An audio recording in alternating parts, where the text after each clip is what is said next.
How's it going, Nomads? I am Roboyed, and I'll be your guide today. So today's video is a little bit different than videos I usually make. I don't like making these videos necessarily, but I still will have fun making them nonetheless. So let's go ahead and jump right into it. If you follow Steam news at all, then you may have heard of Activision issuing a DMCA takedown notice over copyrighted material in one of Trek Industries' games, Orion project, which now, as of 6/29, is called Orion and is back on sale. These allegations are over copyrighted guns that are present inside of Call of Duty Black Ops 3 and Call of Duty Advanced Warfare. But it's not necessarily the guns, instead it's the parts that were ripped from both Advanced Warfare and Black Ops 3. Now, David James, the founder of Trek Industries, came out on Steam trying to dispute these allegations. He supplied 2 screenshots with the comparisons to the guns in question. When viewing the comparisons he supplied, the first one shares no resemblance to the source material whatsoever.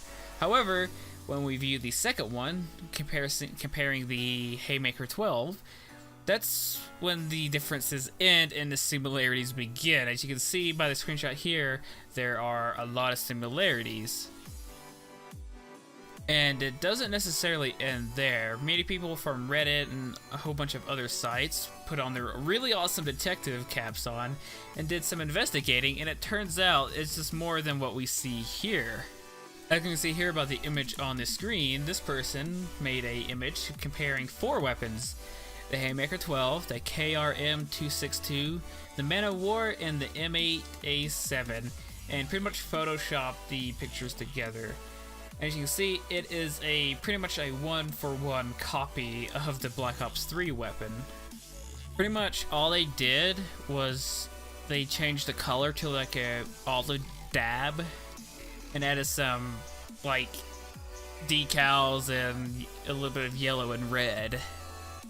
And if you thought the similarities ended there, you are wrong. They also use sights and a scope from Call of Duty as well, as you can see on the screen here. If you think this is an isolated incident for the studio, well, you'd be wrong. They've been caught in hot water several times for blatant copyright infringement and theft over other games' assets. Now, this is a example you may have heard of back when the studio was still called Spiral before they changed their name to Trek Industries. They were actually caught red-handed with asset theft. The dispenser in the game actually looked like Natural Selection's armory. And if you don't believe me, well, see for yourself on this screenshot on the screen. Not only that, but they were also accused of copying and tracing over concept art for another game called Primal Carnage. And guess what? The accusations do not end there either. They've had several accusations from treating their employees poorly, from not paying them, to even overworking them, as well as having some fairly outrageous PR outrage as well. Of course, take that with a grain of salt because the article that has stated this didn't really supply other sources. However, the copyright infringement accusations still stand, in my opinion, as Activision being in the right here. After all, accusations of copyright infringement are nothing new with Trek Industries.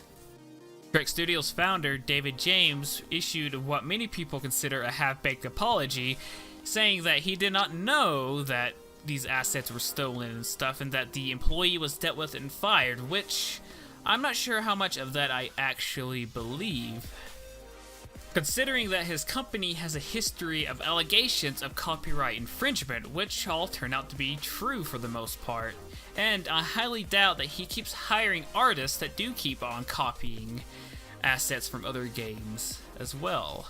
Now, that may be very well possible, but I feel like at that point, he would at least try to screen the people he's hiring. I don't see how you could go this long without doing certain things to keep these kind of people out of your studio. So, to me, he's either very delusional or he's just flat out lying, which I'm leaning more towards the lying bits. Of course, with the information I have gathered through my research, I feel Activision is entirely in the right here. They saw their copywritten material being used without permission and they took action with a DMCA takedown notice, and rightfully so.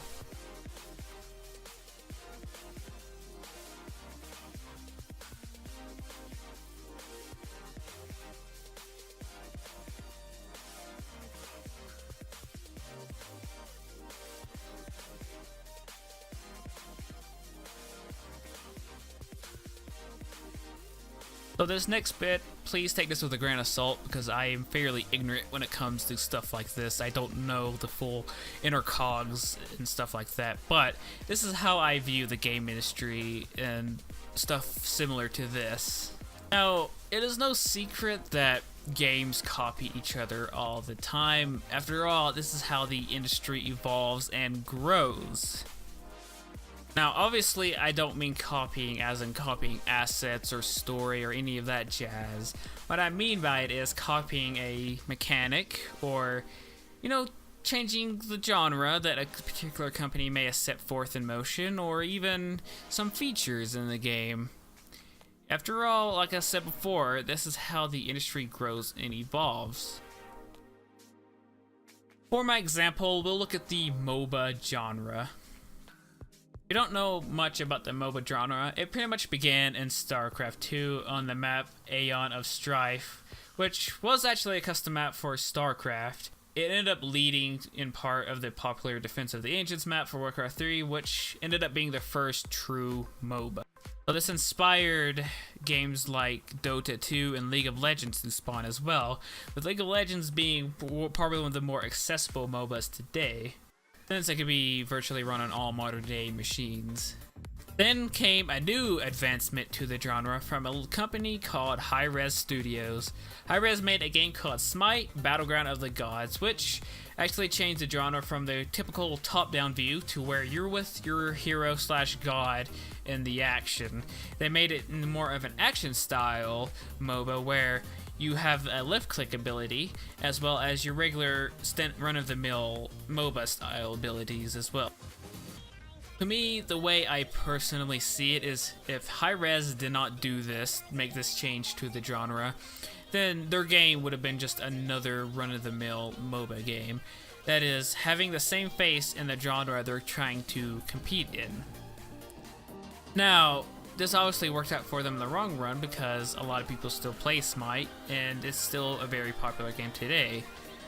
They chose not to opt in with the standard MOBA style. And for that, they made the genre a lot less stale and added more variety to the genre, instead of just copying and pasting the same thing that other companies are doing, and quite successfully, I might add. So I'm hoping this portion of the video actually made sense. I just thought I'd just give you guys an idea of how I see and view the industry. But please take in consideration that I am no expert by any stretch of the imagination, so if I got something wrong, please point me to the right bit of information and I'll gladly correct my mistakes. Also, please comment down below if you want to discuss my opinions of the games industry and stuff, and as well as if you want to discuss the controversy that has been surrounding Activision and Trek Studios in the past couple days as well. But please, I beg of you, keep it civil. Follow me on Twitter at Roboyed for updates on the channel, or to know when a video goes live, or just to chat with me. Also, your criticism is very important to me. I would love to get criticism on my videos and channel so I can grow. Just be sure it is constructive and not trolly, or else it'll just be ignored. And as always guys, thanks for watching. I've been Roboyed, and I'll see you nomads Starside.